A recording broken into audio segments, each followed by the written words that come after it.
Namaste. I am Leslie Karen Hammond from America. I am a facilitator for the World Academy for the Future of Women.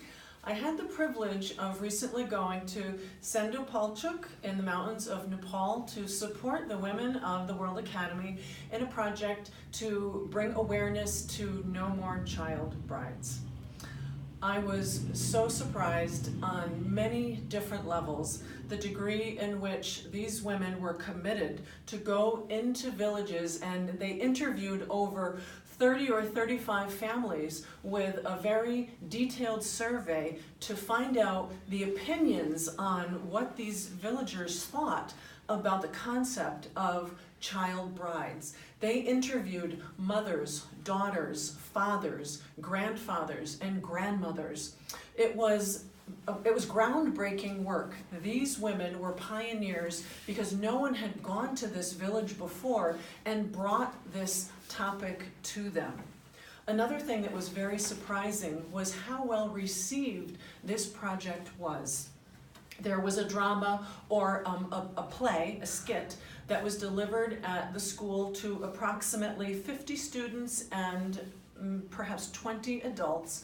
And it played out a very true story of what can happen when a young girl is forced to marry. Not only is she removed from her family and there is a dowry that is expected to accompany her and to be given to the husband, but there is also health risks involved because many times these young girls become pregnant and often they miscarriage. And when these women become pregnant up in these remote villages, it's very different than pregnancy that women know in the cities here in Nepal, and very, very different from pregnancy in America. So these women are expected to go and to work in the fields right up until when they deliver. And if they don't work like that, then they are looked upon as though they are lazy or they were not taught how to be proper women. Very surprising. And one thing that moved me very much was to see all of these women from the World Academy come together and to work as a team, to support one another, and to do the research that was involved, the writing that was involved of this drama, and the rehearsal that was done, the perseverance, because the journey was not easy. It took us approximately 8 hours on the road to get there.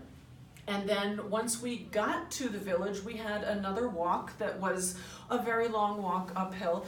And for some of these women, it was the first time they had traveled away from home at this distance and for this long. So they needed to come together as a team, to trust one another, to trust that this project would be well received. They had no idea how the leaders in the community would react, how the people in the village would react, and they made the decision that they were going to do this project because it was so important.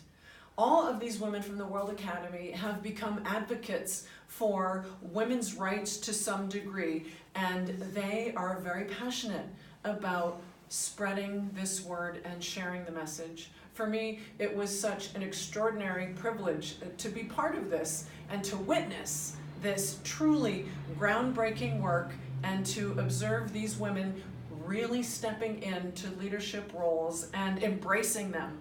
If they were a little bit afraid or a little bit intimidated, they did not show it. They moved forward courageously. They did whatever was necessary to make sure that this project was delivered. One of the beautiful things that came out of this, there is a new school that is being built, and all of these women were invited to come back to the school for the dedication. And they are also in the process of figuring out how they can bring this drama to more communities to continue to raise the awareness.